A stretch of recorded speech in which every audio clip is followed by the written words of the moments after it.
वज़ीर आला रेवंत रेड्डी ने कामारेड्डी जिले का दौरा करते हुए शदीद बारिश से होने वाले नुकसानात का जायजा लिया। इस मौके पर वज़ीर आला ने आवाम से मुलाकात की और बारिश की तबाहकारियों और R&B पुल की हालत पर लगाई गई तस्वीरी नुमाइश का मुशाहिदा किया और ओहदेदारों से बातचीत की। इस मौके पर वज़ीर आला रेवंत रेड्डी ने कहा कि बारिश और सैलाब की वजह से लोगों को मुश्किलात का सामना करना पड़ा। हुकूमत ने सैलाब से मुतासर आवाम के मसाइल को हल करने की हिदायत दी।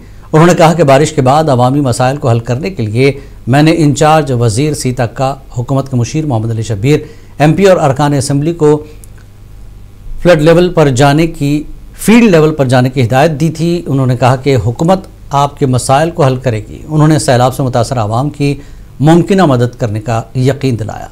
इस मौके पर TPCC सदर महेश कुमार गौड़, हुकूमत के मुशीर मोहम्मद अली शब्बीर और दीगर मौजूद थे।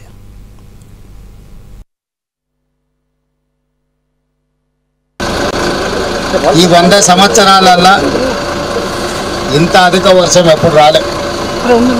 ఈ సందర్భంలో ప్రభుత్వం చేయగలిగిన సహకారమే కాదు, మీ స్థానిక శాసనసభ్యుడు మిత్రుడు మదన్ మోహన్ రావు గారు మీ కష్టం ఉన్నన్ని రోజులు మీతోనే ఉండి రాత్రి పగళ్ళు పనిచేసి మిమ్మల్ని ప్రాణ నష్టము ఆస్తి నష్టం జరగకుండా మీకు ఒక మనోధైర్యాన్ని ఇచ్చి వారు మిమ్మల్ని కాపాడుకున్నారు। మీకు జరిగిన నష్టం ఒక అవగాహన వస్తే మిమ్మల్ని ఆదుకోవాలనేదే ప్రధానమైన ఆలోచన। ఈరోజు ఆడ లంబాడి సోదరిమణులు భూమి పోయి ఇండ్లు పోయి అసలు పూర్తిగా సర్వం కోల్పోయిన నిరాశ్రయులుగా నిలబడే పరిస్థితి వచ్చింది। అందుకే అధికారులకు, ముఖ్యంగా కలెక్టర్లకు, ఇరిగేషన్ అధికారులకు, R&B అండ్ పంచాయతీరాజ్ అధికారులకు, వ్యవసాయ శాఖ అధికారులందరికీ కూడా నేను సూచన చేసిన, శాశ్వతంగా ఈ సమస్యల పరిష్కారం కోసం అంచనాలను ప్రిపేర్ చేయండి। ఇసుక మేటలకు కూడా ప్రత్యేకంగా నిధులు ఇచ్చి మళ్ళీ వ్యవసాయ యోగ్యమయ్యేటట్టుగా వాళ్లకు నిధులు ఇచ్చేటట్టు, మునిగిపోయిన పంటకు నష్టపరిహారం కూడా ఇచ్చేటట్టు, కొట్టుకుపోయిన రోడ్లు ప్రాజెక్టులను కూడా మళ్ళీ తిరిగి నిర్మించడానికి ఈరోజు అన్ని నిర్ణయాలు తీసుకుంటున్నాం। ఇప్పుడు ఇక్కడ నుంచి వెళ్ళిన తర్వాత ఇంకా కొన్ని ప్రాంతాలను పర్సనల్గా చూసి కలెక్టర్లను అందరినీ అందరు అధికారులతో మాట్లాడి అన్ని సమస్యలు పరిష్కరించే బాధ్యత ప్రభుత్వం తీసుకుంది। वज़ीर आला रेवंत रेड्डी ने कामारेड्डी जिला कलेक्ट्रेट के दफ्तर में शदीद बारिश और सैलाब से होने वाले नुकसानात का जायजा लिया। इस मौके पर उन्होंने ओहदेदारों को हिदायत दी कि वो जिले में होने वाली बारिश और सैलाब से होने वाले नुकसानात पर एक वाज़ेह रिपोर्ट हुकूमत को दें, जिसमें सैलाब की वजह से कितना नुकसान हुआ और कितने फंड्स की ज़रूरत है।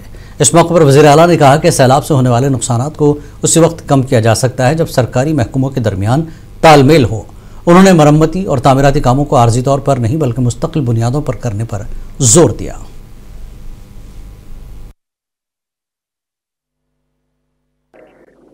Internal coordination is very important than anything. మీరు సమస్యను అడ్రస్ చేయడం కంటే కూడా సమన్వయం చేసుకోవడం, కొన్నిసార్లు రెండు శాఖల మధ్యలో సమన్వయం జరిగితే సమస్య తొందరగా పరిష్కారం అవుతుంది। లేకపోతే పంచాయతీరాజ్ ఆయన వచ్చి రోడ్ వేసిపోతాడు, మన వాటర్ వర్క్స్ ఆయన వచ్చి కృపాకర్ వచ్చేసి తవ్వేసి పైప్ లైన్ వేసిపోతాడు। వీళ్ళిద్దరు మాట్లాడుకుంటే ఫస్ట్ పైప్ లైన్ వేసినాక తర్వాత రోడ్ వేస్తే ఏ సమస్య ఉండదు। ఇట్లాంటి సమస్యల్ని ఎక్కడైతే ఉందో ఎరువులకు సంబంధించి కూడా ఏం పంచుతారు, ఎట్లా పంచుతారు, అక్కడ ఏముంది, అక్కడ ఏదైనా ప్రాబ్లం ఉందా, కొంత పోలీస్ డిపార్ట్మెంట్ తో కోఆర్డినేట్ చేసుకోవడం, లేకపోతే డీసెంట్రలైజ్ చేయడం। ఇప్పుడు 30-40 వేల జనాభా ఉండే మండలానికి 2 షాపులు పెట్టిండ్రు అనుకోండి, దాదాపుగా 10,000 మంది రైతులు ఒకటే రోజు వచ్చి కూర్చుంటే ప్రాబ్లం అవుద్ది। వాళ్ళకి ముందే టోకెన్లు ఇచ్చి నీ 6 తారీఖు, నువ్వు 7 తారీఖు, నువ్వు 8 తారీఖు స్టాక్ వస్తే దీని ప్రకారం తీసుకోండి అని అగ్రికల్చర్ AEలు క్షేత్రస్థాయికి వెళ్ళి గ్రామాలు